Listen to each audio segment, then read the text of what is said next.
नमस्कार। मेरे YouTube channel my classes में आप सभी का स्वागत है। एक बार फिर से हम लोग आज बात करेंगे इम्पोर्टेंट 20 क्वेश्चंस की, जो कि यूजीसी नेट, यूपीएससी और पीएसयू एग्जाम्स के लिए जो लोग मैनेजमेंट और कॉमर्स से अप्लाई कर रहे हैं उनके लिए इम्पोर्टेंट है। मेरे प्रीवियस वीडियोस में आपने बहुत सारे थ्योरेटिकल एस्पेक्ट को देखा कि उसमें मैंने कॉन्सेप्ट क्लियर किया था, और उसी कॉन्सेप्ट को आगे बढ़ाते हुए मैं आज जो डिस्कस करूंगा वो आपसे 20 इंपॉर्टेंट क्वेश्चंस के डिस्कशंस पर बात करेंगे हम लोग, जो कि आगामी एग्जाम्स में जो यूजीसी नेट का एग्जाम होगा या यूपीएससी का एग्जाम होगा, जो लोग मैनेजमेंट कॉमर्स से अप्लाई करेंगे उनके लिए इम्पोर्टेंट है। और स्टार्ट करने से पहले मैं आप सभी से रिक्वेस्ट करूंगा कि आप माई ई क्लासेस को फेसबुक पर फॉलो करें ताकि समय से नोटिफिकेशन आपके पास पहुंच जाए, और यूट्यूब पर मेरे इस चैनल को सब्सक्राइब करें और बेल आइकन को दबाना ना भूलें ताकि समय से नोटिफिकेशन नए चैप्टर का, नए नॉलेज का आप तक पहुंच सके। चलिए स्टार्ट करते हैं। सबसे पहला हम जो क्वेश्चन ले रहे हैं वो सबसे पहला क्वेश्चन है हमारा, ये क्वेश्चन है हमारा, ये आया हुआ क्वेश्चन है, और इसी प्रीवियस क्वेश्चंस में से मैंने 20 बेस्ट क्वेश्चंस छांटे हैं जो आने वाले एग्जाम के लिए आपके इंपॉर्टेंट हो सकते हैं, और इसको बहुत ध्यान से समझिएगा। सबसे पहला क्वेश्चन है, identify the managerial function out of the following functions of HR. Identify the managerial function out of the following function of HR. हमेशा ध्यान रखिए कि यहाँ पर बात करी जा रही है मैनेजरियल फंक्शन की। मैनेजरियल फंक्शन में प्रोक्योरमेंट हो सकता है, डेवलपमेंट हो सकता है, ऑर्गेनाइजिंग हो सकता है, परफॉर्मेंस अप्रेजल हो सकता है। तो ये पूछ रहा है आपसे कि ये क्या फंक्शंस है जो कि मैनेजरियल फंक्शंस है एचआर मैनेजर्स का। तो इसका जो एप्रोप्रिएट आंसर है वो आंसर है आपका, देखिए प्रोक्योरमेंट एक बहुत बड़ा फंक्शन होता ही है, डेवलपमेंट, ह्यूमन रिसोर्स डेवलपमेंट का एक बहुत बड़ा पार्ट है, ह्यूमन रिसोर्स प्लानिंग का एक बड़ा पार्ट है, अप्रेजल। तो इसका सही और एप्रोप्रिएट आंसर है आपका सी। सी का मतलब हुआ यहाँ पर हमारा कि ऑर्गेनाइजिंग। ऑर्गेनाइजिंग का क्या मतलब हुआ कि organizing the different kind of activities. ठीक, एचआरपी, ठीक, एचआरडी, ठीक, एसएचआरएम। तो ये इंपॉर्टेंट है आपका, इसको आप नोट कर लीजिए। यहां पर अगले क्वेश्चन की तरफ मैं बढ़ूंगा। दूसरा इंपॉर्टेंट क्वेश्चन है, Which of the following is an example of operating function? देखिए वहां मैनेजरियल फंक्शन की बात करी गई थी, यहाँ पर ये ऑपरेटिंग फंक्शन की बात करी जा रही है। तो ये आपको सोच के जवाब देना है कि which of the following is an example of operating function of HR managers। देखिए ऑपरेट करने का मतलब क्या होता है? ऑपरेट करने का मतलब होता है जो उसको रोजमर्रा के काम के लिए आवश्यक चीजें हैं। तो रोजमर्रा के लिए आवश्यक चीजें क्या हो सकती हैं? ऑप्शंस में दिया हुआ है, प्लानिंग हो सकता है, ऑर्गेनाइजिंग है, प्रोक्योरमेंट है, कंट्रोलिंग है। हमेशा ध्यान रखिए, प्लानिंग मैनेजमेंट का फंक्शन है, ऑर्गेनाइजिंग मैनेजमेंट का फंक्शन है, कंट्रोलिंग मैनेजमेंट का फंक्शन है। आपने हेनरी फ्योल के प्रिंसिपल्स पढ़े होंगे। लेकिन प्रोक्योरमेंट जो है वो प्रोक्योरमेंट सिर्फ एचआर का फंक्शन है। तो सही आंसर हमारा क्या होगा? यहाँ पर सी होगा। इसको ध्यान रखने की जरूरत है। Number 3, the scope of human resource management includes. Scope की बात करी गई है यहाँ पर, scope of human resource management includes procurement. ये लगातार आप देख रहे हो कि 3 क्वेश्चंस लगातार मैंने एक ही जैसे ऑप्शंस के लिए हैं, क्योंकि इसमें से किसी एक क्वेश्चंस के आने के चांसेस हैं, और ये बहुत ही कंफ्यूजिंग है। छोटी सी चीज है, स्टार्टिंग की चीज है, लेकिन ये कंफ्यूज बहुत कर सकती है। तो मुझे लगा कि आप लोगों के साथ डिस्कस करूं मैं। प्रोक्योरमेंट हो गया, डेवलपमेंट हो गया, कंपनसेशन हो गया, या ऑल ऑफ द अबव हो गया। तो ऑप्शन सी में आपका क्या आंसर है? आप मुझे कमेंट बॉक्स में लिख के बताइएगा। मैं आपको बता दूं कि प्रोक्योरमेंट एचआर का एक बहुत बड़ा फंक्शन है, एचआरडी का फंक्शन है, ह्यूमन रिसोर्स डेवलपमेंट, और कंपनसेशन एक बहुत बड़ा फंक्शन है। तो यानी कि मैं यहाँ पर जो ऑप्शन डी है वो सबसे इसका राइट आंसर है। क्लियर है? Option D.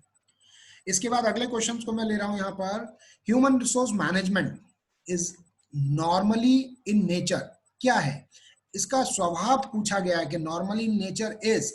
ठीक, अगेन यहाँ पर आप देखिए ऑप्शंस लगातार सेम चल रहे हैं। यहाँ पर प्रोएक्टिव फंक्शन है, रिएक्टिव फंक्शन है, कॉम्बेटिंग फंक्शन है, या नन ऑफ द अबव। देखिए नन ऑफ द अबव का तो ऑप्शन ही यहाँ पर हम खत्म कर देते हैं कि नन ऑफ द अबव से कोई मतलब नहीं है, कॉम्बेटिंग से कोई मतलब नहीं है, रिएक्टिव कभी भी नहीं होता है, क्योंकि एम्प्लॉय को मैनेज करने की बात होती है, मैन पावर को मैनेज करने की बात होती है, लेबर को मैनेज करने की बात होती है, उसके डे टू डे अफेयर में शामिल होने की बात होती है। तो रिएक्टिव नहीं हो सकता। हाँ, प्रोएक्टिव हम इसको कह सकते हैं कि ये आगे का सोच के चलने की बात है। तो सही है आंसर होगा इसमें आंसर ए।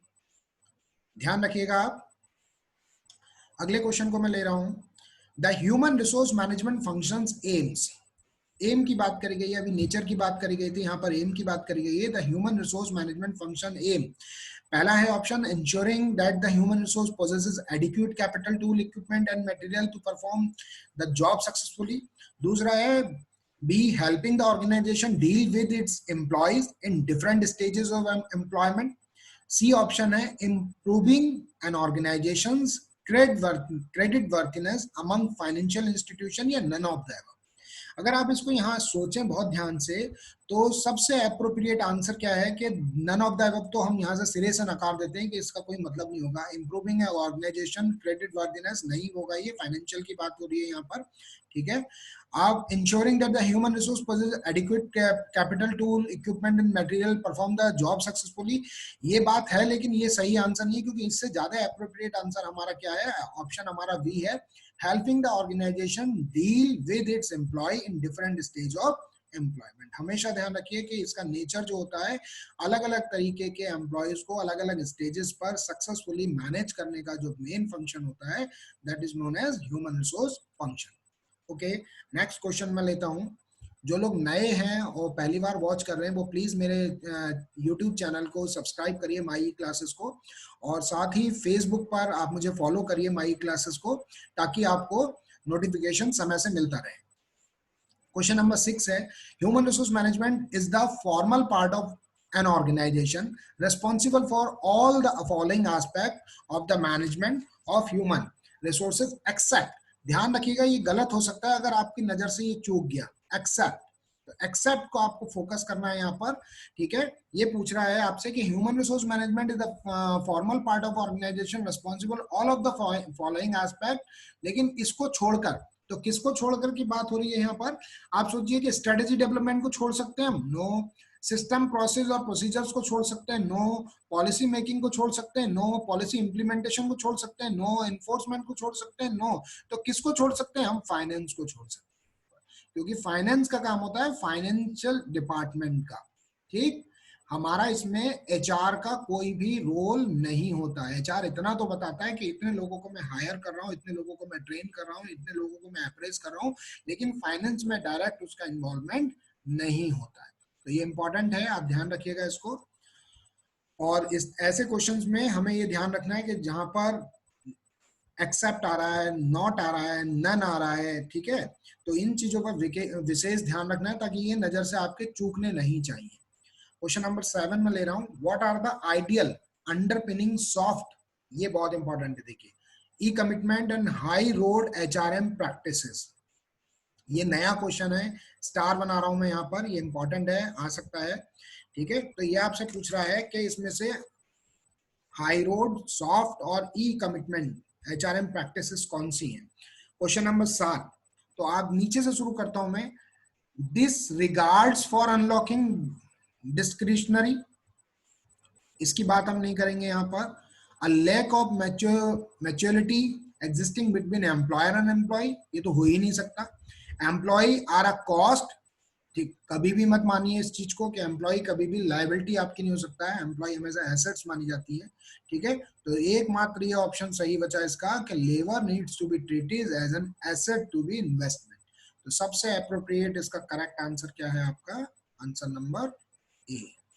तो लेबर हमेशा ह्यूमन, किसी भी फैक्ट्री के लिए या किसी भी ऑर्गेनाइजेशन के लिए, किसी भी इंस्टीट्यूशंस के लिए कभी भी लायबिलिटी नहीं हो सकता, वो उसके लिए हमेशा एक एसेट्स की तरह होता है। तो सही आंसर है इसका आंसर ए।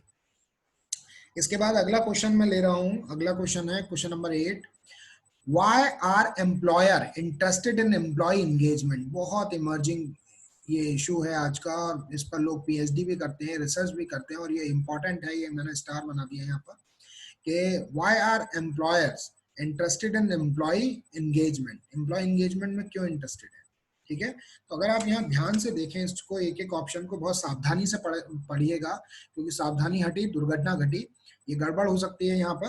तो इसमें नीचे से पढ़ना शुरू करते हैं हम, to make employee work harder for less, ऐसा नहीं होता किसी भी ऑर्गेनाइजेशन में, because engaged employee are more motivated and prepared to give their best for make the organization success, ठीक है, अच्छा कोई ऑप्शन है, अभी इसको छोड़ते हैं, ऊपर वाला पढ़ते हैं। To make the quick profit, ऐसा भी नहीं होता। To encourage employee for trust their managers, manager पे ट्रस्ट करके क्या फायदा जब ऑर्गेनाइजेशन पे ट्रस्ट नहीं है। तो सबसे अप्रोप्रिएट आंसर हो गया इसका answer number C. Engaged employee are most motivated and prepared to give for their best to make the firm succeed. तो सही आंसर इसका क्या हो गया, आंसर नंबर सी। अगले की तरफ बढ़ते हैं हम क्वेश्चन की तरफ। अगला क्वेश्चन है इंपॉर्टेंट क्वेश्चन, क्वेश्चन नंबर 9।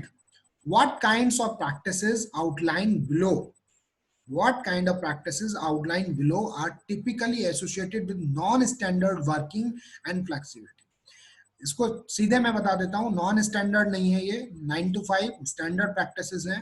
ठीक, इसके बाद premium rates of unsocial hours, ऐसा भी कहीं नहीं होता है। The voluntary agreement of unsocial hours working, ऐसा भी कहीं नहीं होता है।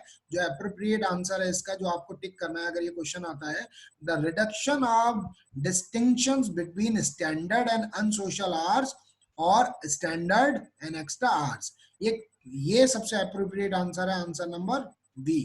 क्यों है ये पूछ रहा है आपसे, what kind of practices outline below are typically associated with non standard working पूछ रहा है। अगर आपकी निगाह से ये नॉन वर्ड यहां से चूका तो आप जेआरएफ या यूजीसी नेट से चूक जाएंगे। तो आपको क्या करना है, इन शब्दों को पहचानना है, अपना कंसंट्रेशन इनकी तरफ करना है और इनको टारगेट करते हुए सही आंसर देना है। अगले क्वेश्चन की तरफ आ रहा हूं मैं, क्वेश्चन नंबर 10। ये 10वां इंपॉर्टेंट क्वेश्चन है। द कॉम्पिटेंसीज और skills that a firm employ to transform input into output are, बहुत इंपॉर्टेंट क्वेश्चन है ये और बहुत प्यारा क्वेश्चन भी है कि the competencies or skills that a firm employ to transform input into output are tangible resources, intangible resources, organizational capabilities और reputational resources। यहाँ पे मैं थोड़ा सा डिस्क्राइब कर दूं, टेंजिबल इंटेंजिबल रिसोर्सेज, जब हम किसी फेस वैल्यू को यूज करते हैं या किसी गुडविल को यूज करते हैं या किसी प्रेस्टीज को यूज करते हैं या किसी व्यक्ति के नाम को यूज करते हैं, तो हमारे ये टेंजिबल इंटेंजिबल रिसोर्सेज में आते हैं। ठीक है, रेपुटेशन भी इस तरीके का आपका इंटेंजिबल रिसोर्सेज की तरह ही है। तो सबसे अप्रोप्रिएट आंसर क्या होगा इसका, कैपेबिलिटीज, क्योंकि इनपुट से आउटपुट निकालना कैपेबिलिटीज पे डिपेंड करता है कि अगर आपके अंदर कैपेबिलिटीज हैं तो आप इनपुट भले ही कम डालेंगे लेकिन आउटपुट आपका बेहतर आएगा। कैपेबिलिटीज नहीं है, आप इनपुट कितना भी डाल लीजिए, आउटपुट कभी भी आपका एज पर जो आपको चाहिए डिजायर्ड है वो नहीं आ पाएगा। तो मोस्ट अप्रोप्रिएट आंसर होगा answer number C. Next question की तरफ मैं बढ़ रहा हूँ। The strategic human resource management, ये बहुत अच्छा है, SHRM से है ये। Strategic human resource management, HR strategy are generally aligned to, strategic human resource management are aligned to business strategy के लिए है, मार्केटिंग स्ट्रेटजी के लिए है, फाइनेंस स्ट्रेटजी के लिए, ये इकोनॉमिक स्ट्रेटजी के लिए। मैं आपको समझा दूं, देखिए इकोनॉमिक्स से कोई मतलब नहीं है, ठीक, फाइनेंस से कोई मतलब नहीं है, ये दोनों लगभग एक दूसरे से मिलते जुलते टर्म है। मार्केटिंग स्ट्रेटजी से कोई मतलब नहीं है, लेकिन हाँ, क्योंकि ये मार्केटिंग, फाइनेंस और इकोनॉमिक स्ट्रेटजी बिजनेस का पार्ट है, इसलिए यहाँ पर सबसे अप्रोप्रिएट आंसर होगा business strategy, answer number A, answer number A. मैंने आपको रीजन बता दिया कि इकोनॉमिक, फाइनेंस और मार्केट बिजनेस स्ट्रेटजी का पार्ट है, तो सबसे अप्रोप्रिएट आंसर होगा इसका आंसर नंबर ए। अगले क्वेश्चन की तरफ मैं बढ़ रहा हूं, question number 12। Treating employees as precious human resource basis on approach, employees को प्रीशियस ह्यूमन रिसोर्स कहना, प्रीशियस ह्यूमन रिसोर्स कहना, ये क्या, कौन सी अप्रोच है? ये नन ऑफ द एबव, ऐसा तो हो ही नहीं सकता, इसको काट देंगे हम यहाँ पर। मीडियम अप्रोच, नहीं, मीडियम की कोई बात नहीं करेंगे। दो अप्रोच बची यहाँ पर कि ह्यूमन की, HR की जो अप्रोचेस हैं ये दो हिस्सों में है, एक सॉफ्ट और एक हार्ड।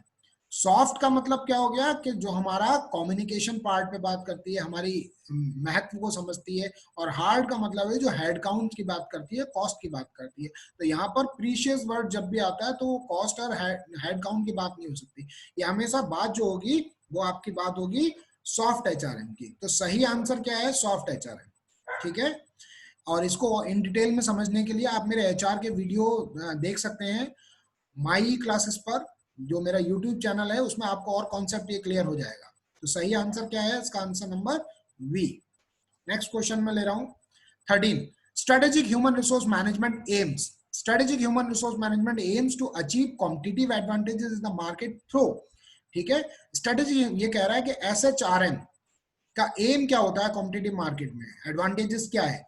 प्राइस उसकी एडवांटेजेस है, प्रोडक्ट उसकी एडवांटेज है, प्रोसेस उसकी एडवांटेजेस है, पीपल उसकी एडवांटेजेस है।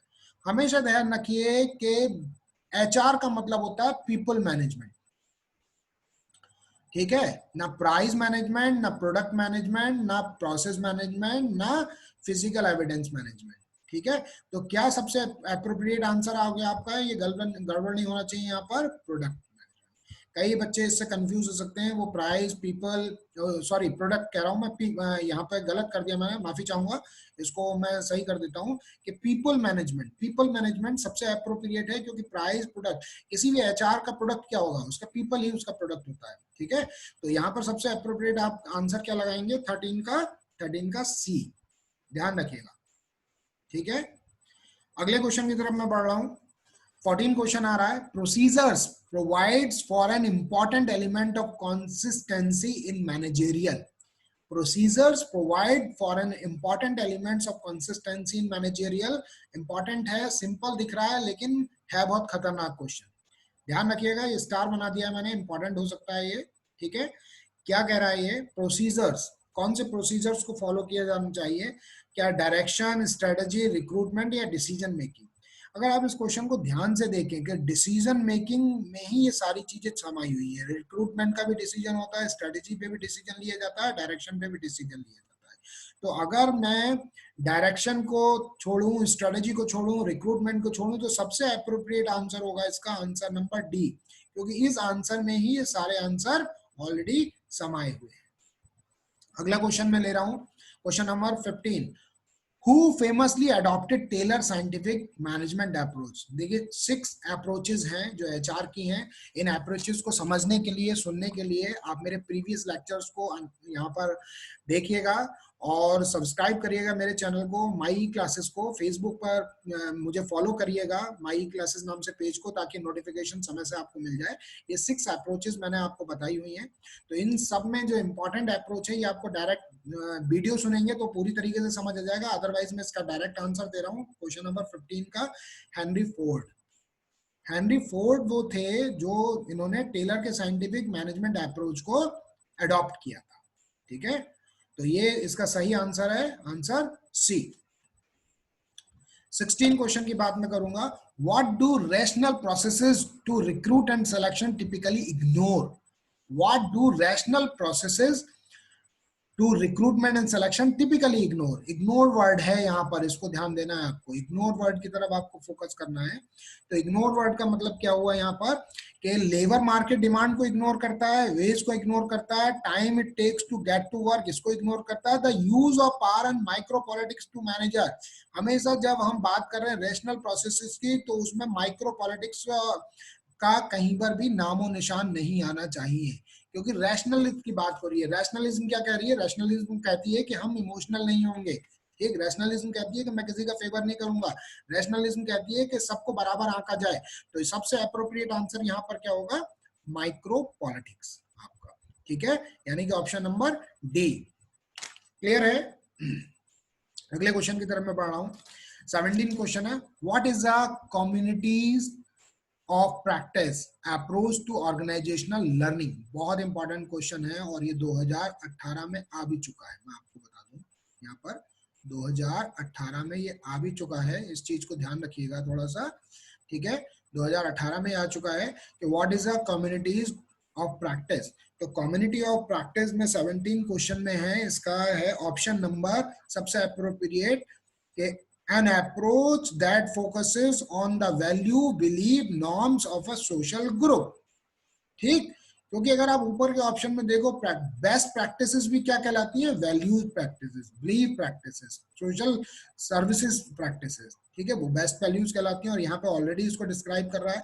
और सी ऑप्शन क्या कह रहा है? An approach that focuses on the skilled embedded with the group. No, an approach that has a clear set of defined practices. clear set of defined practices तो कह रहा है, लेकिन यहाँ पर clear set of defined practices को भी describe कर रहा है। तो सही अप्रोच होगी हमारी अप्रोच बी।